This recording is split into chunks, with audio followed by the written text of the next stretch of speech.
Yo, what's up, everybody? It is Wednesday, January 24th.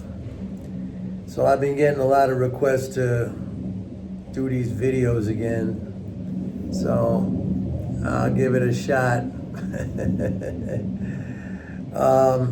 I'm out here. It's a cloudy day, a little chilly actually, but hey, it is January, so I'm still walking around with shorts and a t-shirt, so that's not too bad. My friends in New York, they're not doing that, I'll tell you right now. So,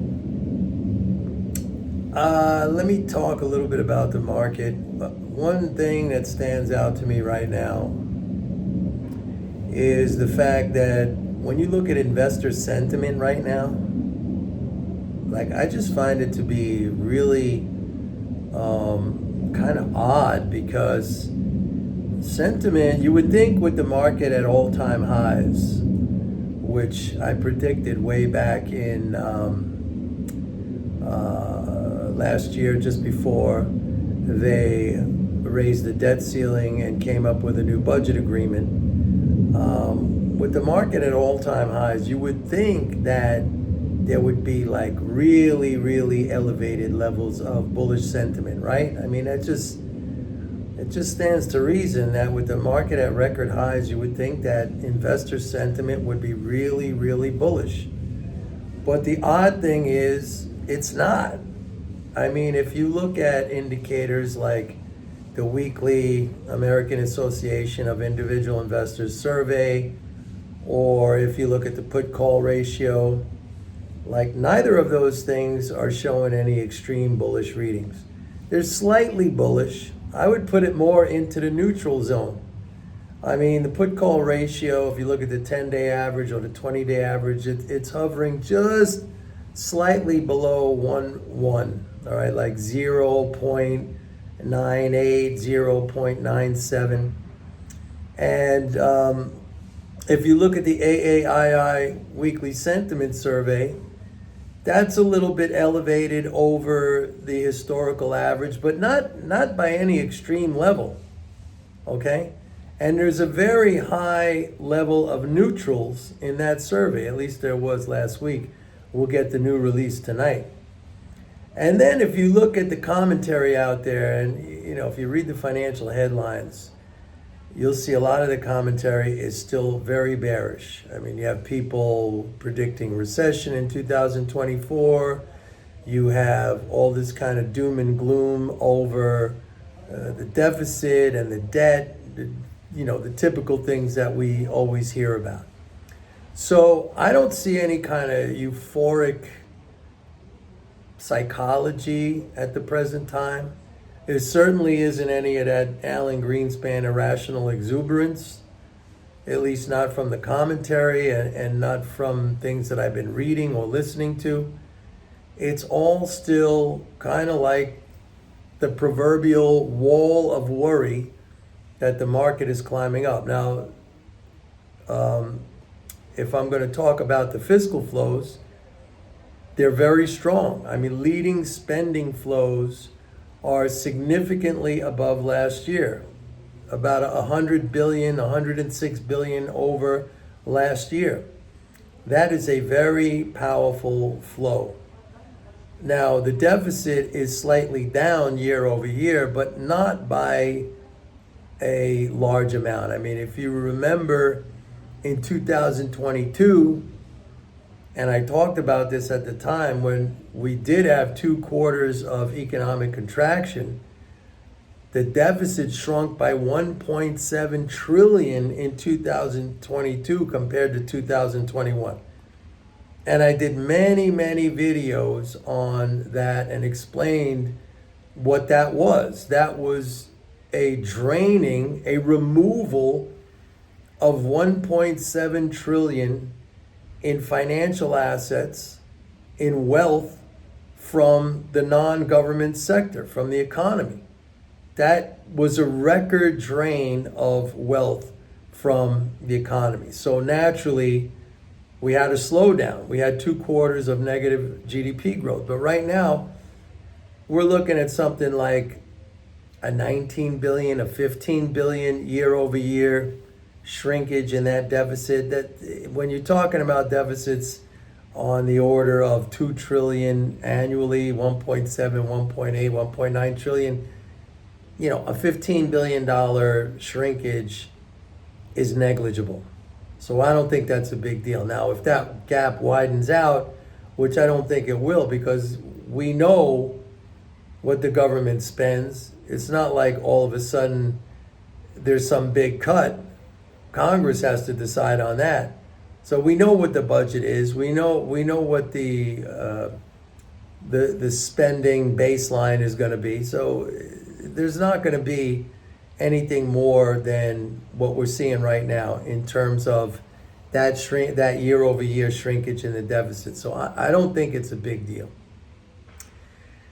So what does it mean? It means that the market is on a glide path higher. We do have some things coming up on the calendar. First, a positive thing, which next month is the quarterly interest payment, February 15th.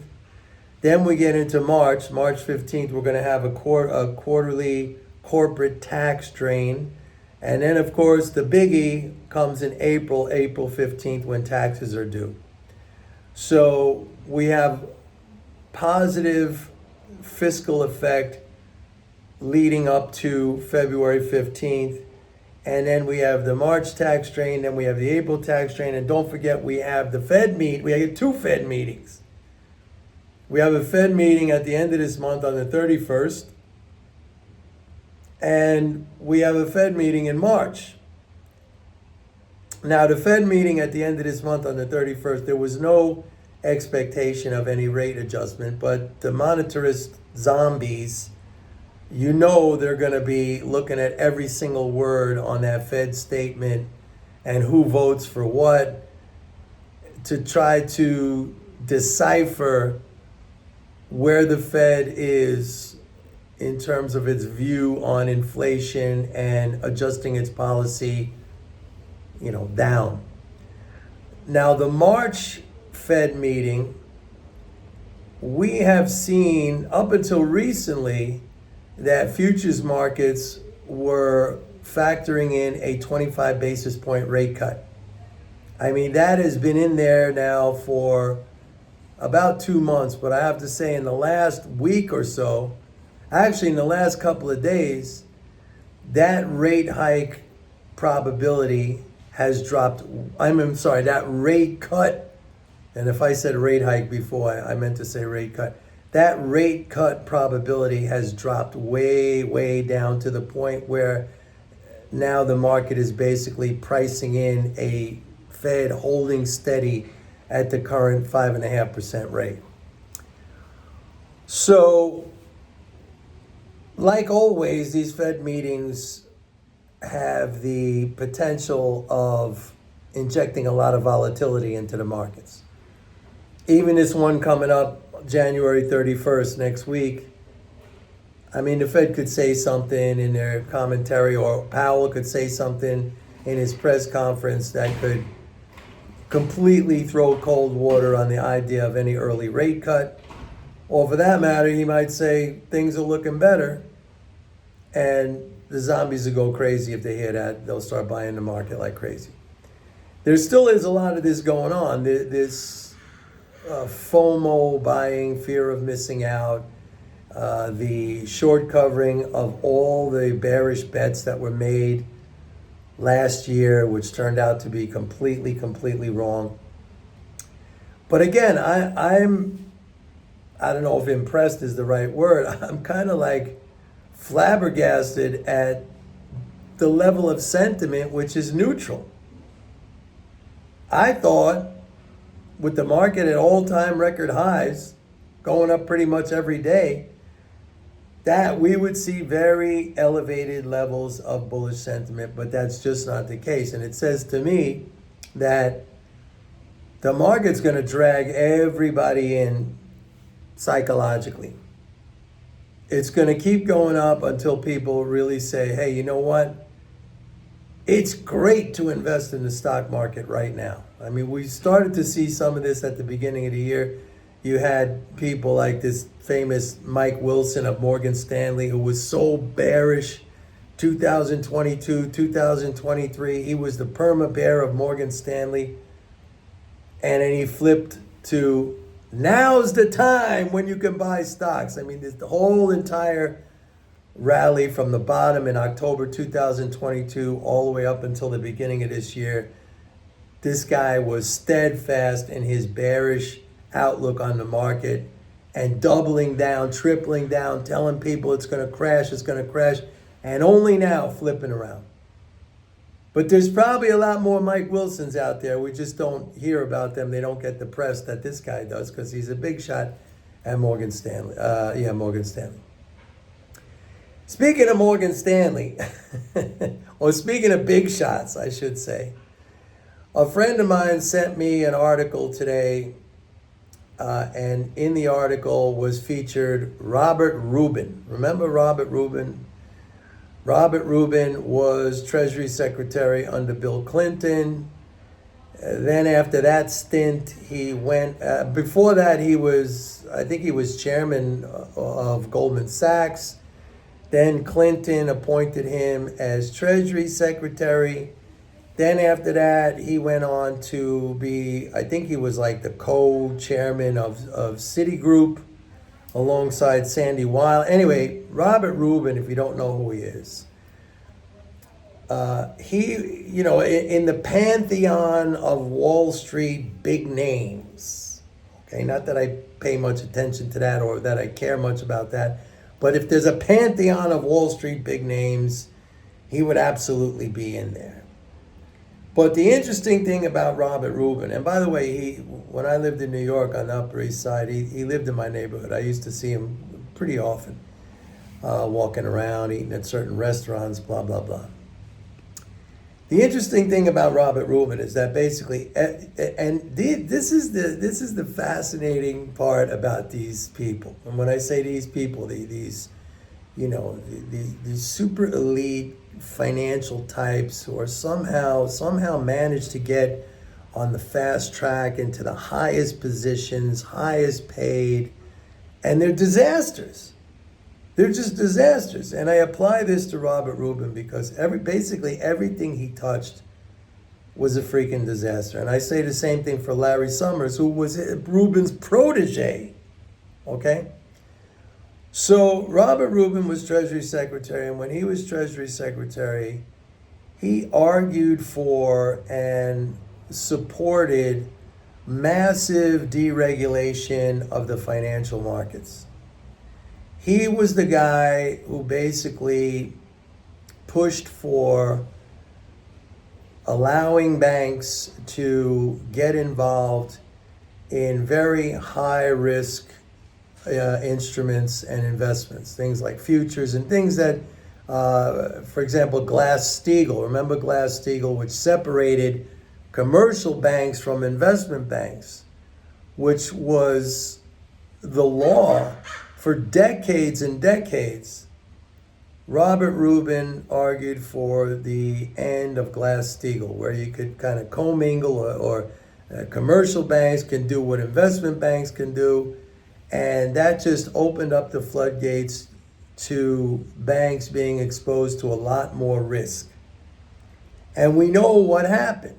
That led to the mortgage crisis, the real estate crash, which really never should have happened if the Fed was on the ball and if regulators did their job correctly. But anyway, he was the guy, he was the architect, he was the engineer behind that whole paradigm, which really injected an enormous amount of unnecessary risk and volatility into not just the U.S. financial markets, but globally. That was his idea, okay? And then he went on to run Citibank, where he was a big proponent of putting bank money, bank investments, assets that were in these highly leveraged CDOs and CLOs. These were these packages of mortgages that had very low quality and stuff like that. Like he was behind that whole thing. And Citibank took a huge, I think Citibank was at the time, just before he went in there, I think it was bigger than JP Morgan, okay? And he was the guy behind that whole period where they invested heavily in these high risk instruments. So why do I bring up Robert Rubin? Well, this background to Robert Rubin, because a friend of mine sent me this article where he was giving a talk somewhere. I don't know, it looked to me like he was giving a talk in Davos. It's fucking Davos, where all these elites gather together, where they could all kind of ruminate on how all the rest of us, the little nobodies in the world, how we should behave and act, and how they can control us. Anyway, I digress. That's a whole other separate discussion I could have. But I think he said something to the effect like, we're facing this huge potential calamity, crash, risk, whatever you want to call it, painting this picture of impending disaster just right out there on the horizon. Because what?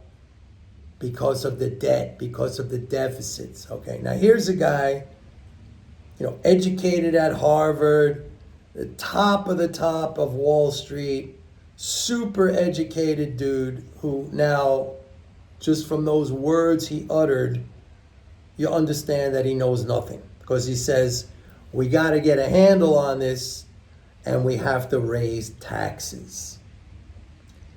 Now, where does Robert Rubin think the money to pay taxes comes from?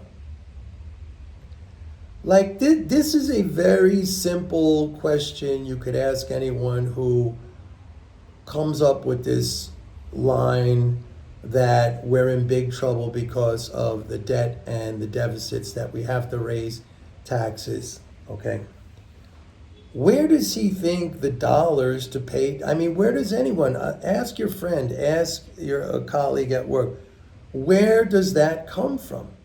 So like, the only place it can come from is from the sovereign issuer of the dollar, which is the US government.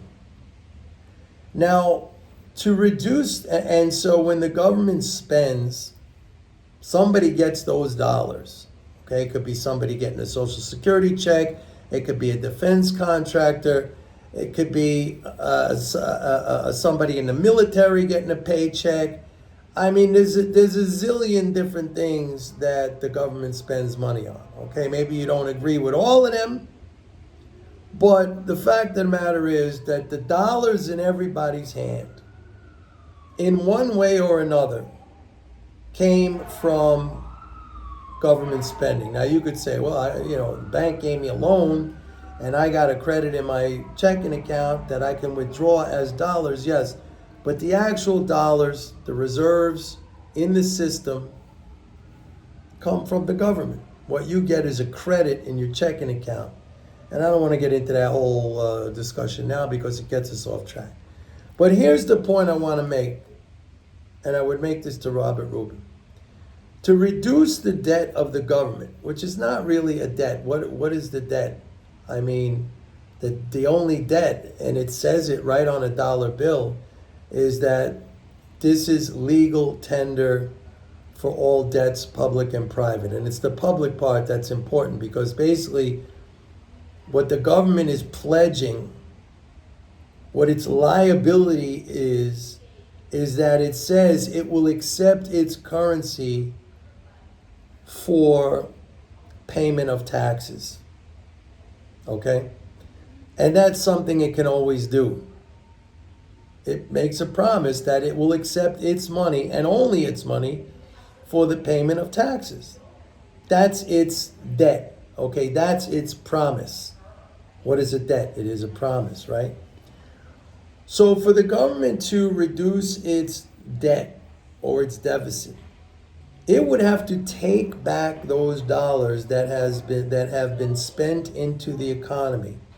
The very dollars that we use to satisfy our tax liability, it would have to take those back, take it away, drain it out. So let's say you had $5,000 in your bank account. The government takes that away. And now the government has a positive balance of 5,000. Or let's say it had a deficit of 5,000. Now it just balanced its books. But how did it balance its books? It took your 5,000 away. Now how is that good? How is that good for the economy? How is that good for society? How is it good just in terms of understanding how things operate? How can you say something like that with a straight face, with the highest level of education that anyone could ever attain, at least when it comes to like a financial education? He's probably, I'm sure he's like an MBA from, I don't know, maybe he's even he might even have a law degree, I don't know. But how do you say something like that without reflecting for a minute on what you're talking about? I mean, how can you argue to remove the financial balances of the non-government sector? That's us, that's the economy. How can you argue to remove that, all of that, 33 trillion or 35 trillion, whatever the debt is, the so-called debt? How do you argue to remove all of that, to take it away, to confiscate that, and to say everything would be great then? How do you do that? Now, if something replaced that, okay, like if we exported 35 trillion worth of stuff, I don't know, to China or the rest of the world, cool, that's fine. Then we're all sitting on a bunch of foreign currency, and maybe that's great. Maybe we got deposits in yen, we got deposits in yuan, we got deposits in euros. Nothing wrong with that. That's also a workable alternative. But we're a long, long way from that happening. And those people, believe me, that's like 10 steps ahead of what these people even understand. Right now, they're basically saying to you, we got to take that 35 trillion away because that's going to be good for the government. And if that's good for the government, that's good for our economy. No, it isn't. It's the exact opposite. Do you understand what I'm saying? There's only one way to eliminate that debt. One way. And that way is for the government to tax back all that 35 trillion. Confiscate it. Take it away. That I've explained it in very simple terms, and I'm sure every one of you understand it. But you have the highest level of educated people in the highest positions in the world out there promoting this idea. And I'm sure every single one of you who are listening to this, you're saying, well, that's not a hard thing to understand. Mike, I totally understand it now that you just explained it to me. I totally understand it. But yet, the exact opposite thing.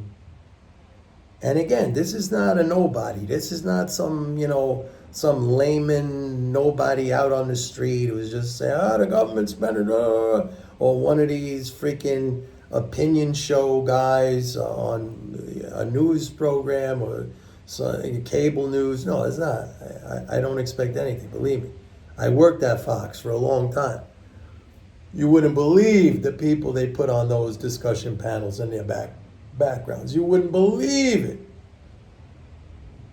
I had to leave because I couldn't take it anymore. It was just like, enough is enough. But you're talking about the highest educated most elite people in the world. Connections out the wazoo, like totally connected, privileged, everything. Brilliant people in every other respect. But this is literally what he's saying. And he's not saying it for some agenda. This is what he believes. A lot of people have asked me in the past, I'm like, don't you think they're just saying this because they have some ulterior motive? And like, no. I met a lot of these people. I never met Rubin. I saw him in my neighborhood. But I met a lot of people who, are at that level. Let's put it that way. Or maybe slightly, maybe they weren't Treasury Secretary, but, they were senators, they were Congress people, they were top-level economists, they were big shot Wall Street people. I met them all, man. I met people in government. And I've always said, like, the way you find out whether somebody, is just being subversive and he really knows, or whether they're just an idiot, and because it's easy. They contradict themselves all the time. And that's how you know. So anyway, this video ran a little bit long, but I just wanted to do this. I hope you listen to the whole thing. And I'm also considering, in case you guys are still here watching, I'm also considering that the videos from now on are just going to go out to my subscribers. They'll get a link to the videos.